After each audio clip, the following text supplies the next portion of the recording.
Kwa jina anaitwa Emmanuel Madu Subi, kutokea Baraza la Taifa la Uwezeshaji Wananchi Kiuchumi.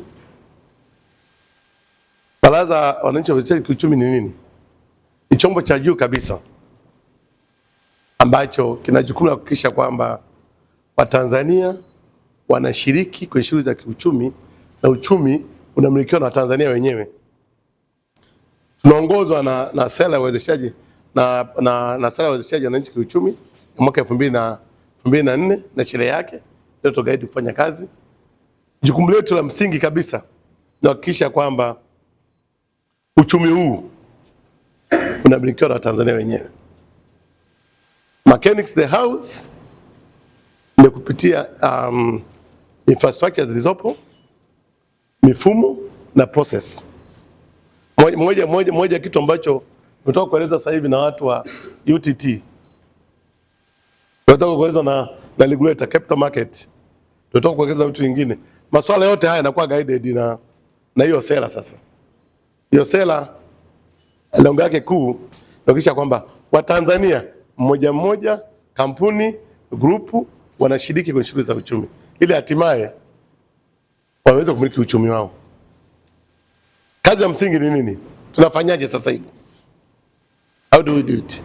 Moja, kwa hivi karibuni sheria kidogo imebadilishwa. Baraza sasa itaregulate na kudhibiti na coordinate shughuli zote za uchumi zinazofanya hapa nchini. Kwa sasa tuna mifuko kwa mfano na programu zaidi ya 75 ambazo zinashirika na uwezeshaji wa wananchi kiuchumi. Moja ya program category moja ni wale ambao wanatoa mikopo ya moja kwa moja. Kuna taasisi za watu binafsi na serikali. Kuna taasisi ambazo zinatoa dhamana na watu binafsi na za serikali. Na category nyingine ni mifuko ambayo inatengeneza economic infrastructure. Niseme hivyo vile mnielewa. Moja mfuko wa LEA. Kazi ya LEA ni nini? LEA inatengeneza miundombinu ya kiuchumi ya umeme, inapeleka kijijini. Nini maana kupeleka umeme kijijini? Maana kupeleka kijijini maana ya kwamba unaenda kuibua fursa zingine, kutengeneza fursa kwa watu wengine. Mtu wa kijijini atakapokuwa na mashine, maana kwamba umeme kiwepo, atakuwa na mashine ya kusaga, ataajiri watu, ataanza kutengeneza pesa. Kwa hiyo atengeneza ajira kule na kwa potential taxpayers. Hiyo ndio mifuko ya serikali ambayo ipo inafanya hivyo. Kategori nyingine ni sehemu ambayo inatoa ruzuku. Kwa mfano, tuna mfuko wetu wa TASAF. Nafikiri kama kutoka maeneo mjini kule mnaona kwamba TASAF kuna watu ambao inawapa hela bure, inawapa hela moja kwa moja. Kuna mfuko wetu wa TASAF ambao nchi nzima upo zaidi ya miaka 15 na umefanya kazi nzuri sana kwa maeneo ya vijijini hata maeneo ya mjini. Huo ndio uwezeshaji wa wananchi kiuchumi. Kuna mifuko yetu wekezaji wa pamoja. Sera inatuelekeza kwamba baraza litaendelea kuhamasisha uwekaji wa saving na uwekezaji wa pamoja. Ndio kazi yetu ya msingi hiyo. Tuna taasisi zetu hizi. Tuna UTT, kuna taasisi watu binafsi na vitu kama hivyo. Hiyo ni matamko ya sera ambayo yatamkwa miaka 20 iliyopita. Utekelezaji ndio unakuja sasa. Na moja kitu kingine kuhakikisha kwamba vijana naomba niongee kitu kimoja ili muweze kuelewa. Hapa historia kidogo ya nchi hii. Naomba mniruhusu kidogo mheshimiwa, nieleze historia ya nchi hii. Tulipopata uhuru, tukapata uhuru wa kisiasa miaka ya 61 hiyo, lakini baadaye mwaka 1967 Mwalimu Nyerere aligundua kwamba tumepata uhuru wa kisiasa, lakini uchumi ulikuwa bado unamilikiwa na watu wachache sana na wengi walikuwa ni foreigners. Akachukua hatua kutaifisha na vitu kama hivyo. Lakini baada ya kufanya hivyo haikutosheleza, kwa sababu wakati huo wasomi walikuwa wachache, ule ulikuwa ni mdogo na vitu kama hivyo. Kwa hiyo mashirika haya kuweza kufanya vitu vizuri, lakini baadaye tukaamua sasa tubinafsishe mashirika ya umma akuwa ya public. Tukafanya, lakini na wenyewe tukapata changamoto. Na baada hapo sasa nikapush kutengeneza sera ya uwezeshaji wa wananchi kiuchumi, ambapo sasa tunaenda kubadilika kwenda kuwa na centralized economy, tunaenda kwenye market economy. Ndio tunakoelekea. Na mnaona sasa hivi serikali ya 6 imefungua zaidi, wawekezaji wengi wanaingia, na mnaweza kuiona kwenye ukuaji wa uchumi kwamba total economy ilikuwa Sasa hivi ni karibu around 85 million US dollars. Kutoka wakati huo tulikuwa around 60. Mnaona ukuaji wa miaka hii minne mitano ya awamu ya sita ni mkubwa sana. Na uchumi unavyokuwa maana yake ni kwamba una create more economic activities. Umeelewa? Changamoto iliyopo kwamba nchi hii lazima tuende kwenye reforms, na reforms haiwezi kufanyika siku moja. Na reform ya muhimu sana kwa vijana ni mindset transformation. Bila kumtransform kimawazo mtu hawezi kuona opportunity. Umeelewa? Na opportunity za kuiona lazima weke infrastructure, structures, process za kuweza kufika kule.